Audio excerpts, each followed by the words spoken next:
Say it precise, don't talk to me nice, baby. You already know you tuned into the #1 podcast in the DMV. This is Bulture Podcast. It's Crazy with Mikey, aka CEO Mikey. I ain't gonna kill you with the AKAs today, but just know you tuned into the #1 podcast in the DMV, the loudest voice in the DMV, the only voice that matters in the DMV. I'm talking for the culture, to the culture. Holla at me.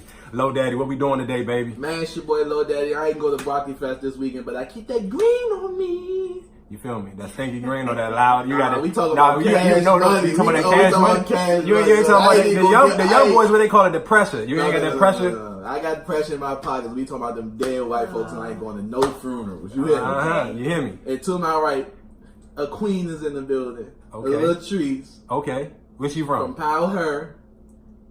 You know what I'm saying? Go ahead. What else you got going on, Latrice? It's God is my superpower. God is my superpower. See, he drunk over there. It's supposed to be my brother, y'all. But it's all good.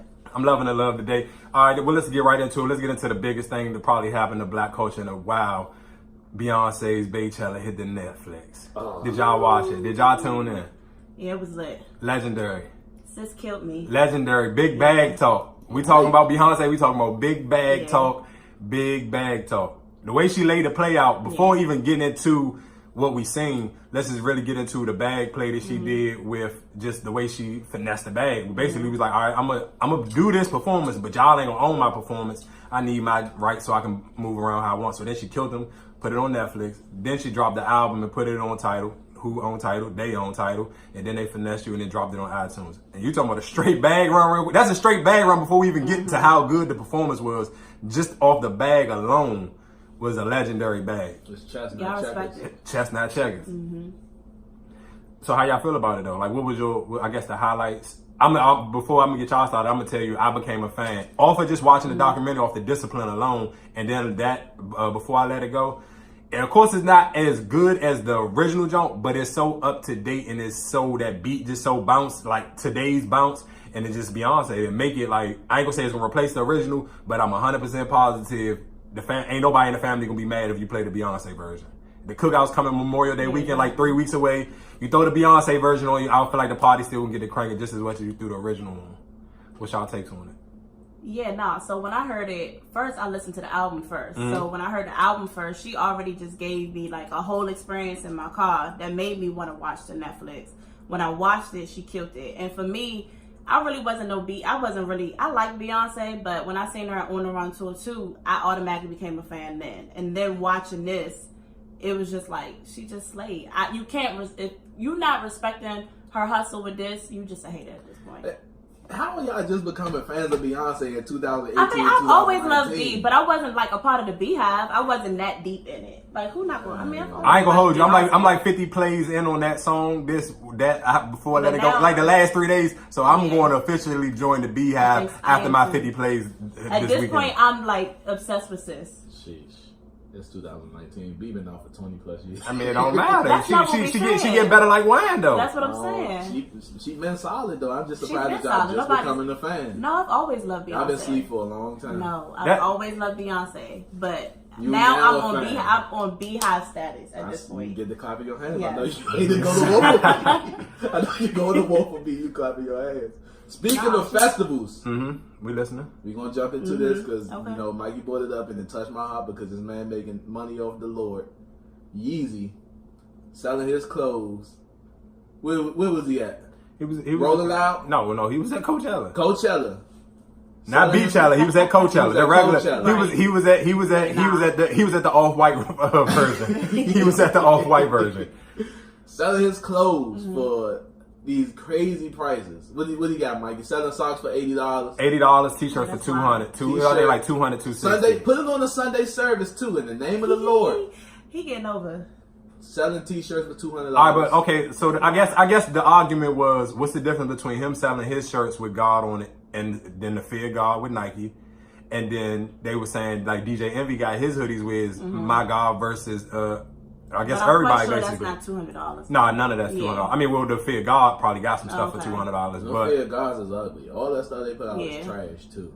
I'm sure the Yeezy stuff is trash because all this stuff is trash. But somebody say, do the sweaters, do they look nice? Nah. I'm sure. The ones that I seen, they was garbage. It's like you take his stuff, put it up against the wall, and shoot it with a shotgun. and then slap a tag on that joint. But okay, dude, is it a problem because it's him selling it, or is it a problem because it's just God and it's the price of it? I don't agree with anybody that's not going to church heavy and not believing heavy to take their money or to take money for holistic items and not putting it back into the church. Like, don't come up with the Sunday service out of the blue. And so let's just I'm gonna give him I'm gonna shoot him a little bit of bail. He's saying right now he's trying to build his own church. Where? Now I don't know if he's gonna be the preacher or he gonna have other preachers come in there, but he's saying like, all right, I want to. Vibes? I don't even know if I can say he makes vibes, because let's think about it. Mace came out as a gangster rapper. Kanye never gave you gangster vibes. Not one of his 3 biggest songs, or maybe one of his biggest songs to the date, is still Jesus Walks. Well, I thought he was a gangster when he kirked on Sway. That's what I'm saying. What, by saying how Sway? Like, he ain't done nothing. We talking, comparing him to Mace, he's nowhere near a gangster. Okay, but he talking about he trying to lead a congregation. Is he really? I'm just telling you what he's saying. Okay. Like, it's basically a rumor, or not even a rumor. He basically said, hey, I want to take my money and I want to buy a church, or I want to build a church from scratch. And basically trying to see if people, they feeling him on that.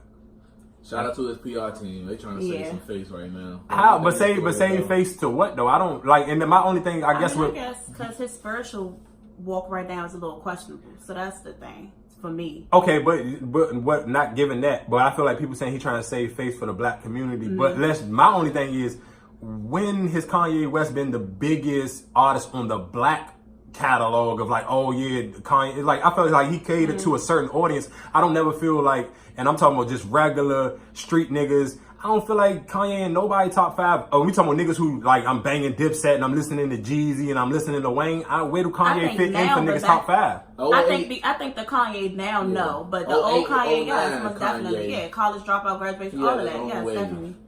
08, 09 Kanye when he was doing flashing lights and all of that. The joint with Jeezy. No, listen what I'm saying though. You still think he was in? I'm talking about niggas outside top 5. Top 5, yes. Hell no. Yes. Let's just pick up. But you went to college. You were in school. You are heavy in the church. So I feel like people that you know maybe a little bit differently from a nigga who hanging outside with me. You can't tell me you don't listen to Jeezy. No, listen what I'm telling you. I like all Kanye albums, but I just still never think he was my top 5. And I never felt like, because he put on the Trump hat, I gave a fuck about Kanye. That was never my vibe. Like, I didn't care about what Kanye was doing with his politics or his religion or none of that. He never was on no gangster rap type of stuff. But yeah, he definitely, as far as a lyricist, he was definitely in the top 5. You don't think Kanye was better than Dipset? No. More influential than Dipset? No. To like the nerds, to people who scared to go outside? Yes. But to people actually outside, hell no. Kanye West never had more influence than nobody in Dipset. He ain't had more influence. Maybe J.R. Ryder. Maybe I feel like now, nah, definitely not. You talk about the scum of Dipset? You gonna compare Kanye to the scum of Dipset? Because he ain't Jim and he ain't Jewel and he damn sure ain't Killer. Out of here. All right. Oh, yeah. What we going to next? Nah. You just compare him to the scum of Dipset. Hey, I don't care what you talk about. Oh, okay, let's go to your man Dave East at Old Town Road. Okay. Man. What's your feelings on Dave East? My thing is, do you feel like it's a place for Dave East to speak on Old Town Road, knowing that Dave East does not have a hit song, a song that people even know Dave East for? I was about to say, what does he do? Is he a rapper? Yes, Dave East is a rapper. But my question is, what did he say? What did he do? He basically said Old Town Road was whack. And we could say, he entitled to his opinion, but there's a difference between being opinionated and being an opinion hater. That nigga's a hater. Yeah, I was saying. You're talking about a grown man. You got your own life. You got your own stuff going on. You need to focus on making your own hits. And don't worry about this double. So, okay. So my question is, if he wasn't a rapper, it would be okay for him to say that? Like, let's just say if he was a DJ personality, is it okay to say that?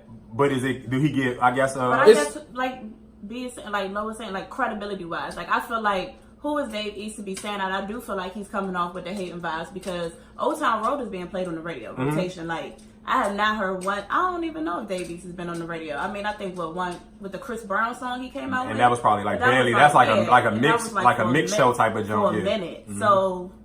At this point, ain't nobody. I mean, granted, I like Dave East as a rapper, but people is not checking for Dave East. What songs he got that you like?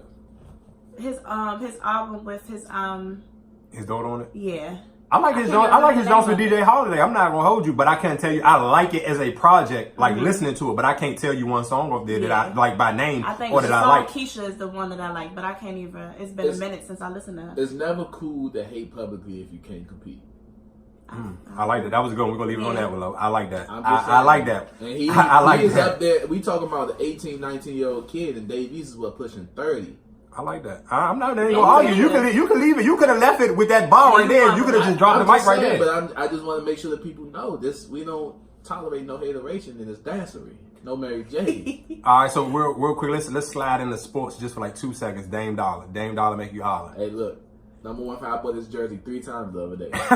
Look, when he put Russell Westbrook to bed, shorty, it's nothing. Look, it's nothing. Hey, look, Russell Westbrook. So do you put Paul George in the category with Dave East because he said that was a bad shot? Don't come for Paul.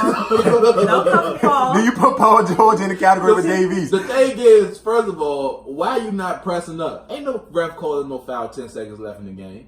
Yeah, they not because they definitely ain't doing it to James Harden tonight. James Harden. I ain't watching nah. Dame Dollar put the whole Oklahoma City to bed. When was that? Friday night? Thursday night? All right, so question. I'm gonna leave my friend name exclusive, but I called him. I said, you need to tell your man John Wall the ball is Dame Dollar for him now, because they to me was in the same category at the same time when both of them was complaining about not making an All-Star team, not making an Olympic team. Both of them was both getting snubbed at the same time. Now Dame is showing his ass right now, and it's like, all right, John, when you come back, whenever you come back, this your bar now.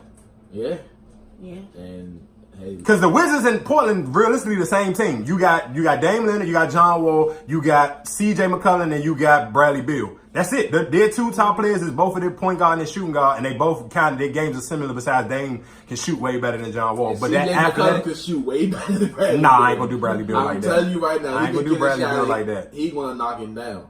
I ain't gonna do Bradley Beal like that. It looked way better watching CJ than the dude watching. All right, so what was more clutch, KD 50 or Dame Dollar game winner? Dame Dollar. Because you got to think about it. That KD 50 was cold though. They was down 14 points in the fourth quarter. Yeah, they was.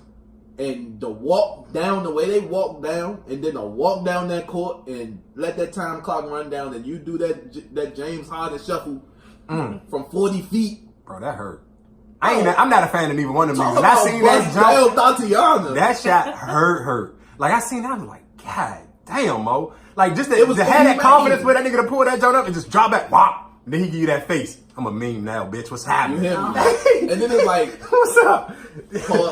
Paul George and Davies, y'all need to go home, take some notes, relax. Like, stop hating, bro. Paul George. Hey, I feel bad for Paul George because he deserves a ring, but So Paul George and Davies, we gonna pour both of them a glass of Haterade. Haterade 0, no sugar in it. No sugar in y'all Haterade. Nah, you press up on that last play. You challenge everything he got going on that last play. Don't let him get a shot off, because if you let him get a shot off, he might make it. If you don't let him get a shot off, then y'all going to OT. Like, come on, bro. Rookie mistake for Paul George. You need to go back to wherever you just came from. Where was on it? The Indiana Pacers? Yeah. Go back. Take it back home. Help out Victor Oladipo. All right. Let's quick switch back to music real quick. What y'all got? Any songs that y'all like non-stop playing right now? Old Town Road. Fuck Davies. I'm gonna tell you, I'm gonna go home team real quick. I'm gonna go Rico Nasty, that Sandy jump. Yeah. Oh my God. When that beat, when I say that beat cranked so hard, she just come in that jump and dog it. I mean, dog it. Really? Shout out to Rico Nasty. Shout out to Rico Nasty. The most talented female to ever come from this area. And I'm stamping it. I mean, for Dame Dash, the stamper. I ain't even see that. He did? He definitely, he put her in his top 5. Oh, for real? Mm-hmm. Oh, that's all right. Coming out of, for 2019? She might be the most talented artist coming from this area. Yeah. Right now? I'm putting her over top of Wale in his prime. I'm with you. Nah, I ain't gonna go that far. You reaching right now.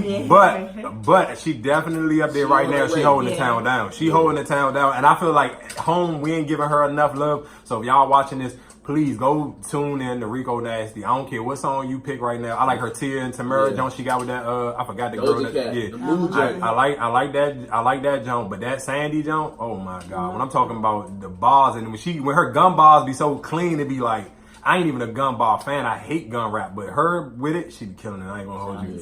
Yeah, shout out to Rico Nasty. Beyonce, heavy. I just been on that. The whole homecoming joint. Yeah. Sorry, what's it? Sorry, yeah. I've been on that. I'm listening to YG Stop Snitching because I know he talking about 6ix9ine, and I'm listening to that Schoolboy Q Num Num Juice. I don't know. Did you hear Schoolboy Q and 21 Savage on off of Schoolboy album? I listened to his album, but I couldn't really get into it. 21 so I listen to it too. You said he murked it? Yeah, 21 That's one dude that he'll come through with a sneaky verse, like consistently, and he'll murk the verse. Is like the album good though? I ain't even listened to the whole joint all the way through, but that joint with 21 Savage definitely caught my I ear. couldn't really get my bag in that joint, but I definitely don't want to listen to it in deep thought and try to grasp it. I listened to it while I was chilling at work, so I couldn't really. Did YG put out an album or that was just that one song? That was just a song. Who else got a new album out? Did you listen to right now? That's it? Just the Schoolboy Q joint? Yeah. Jaden Smith. Go ahead, Monster.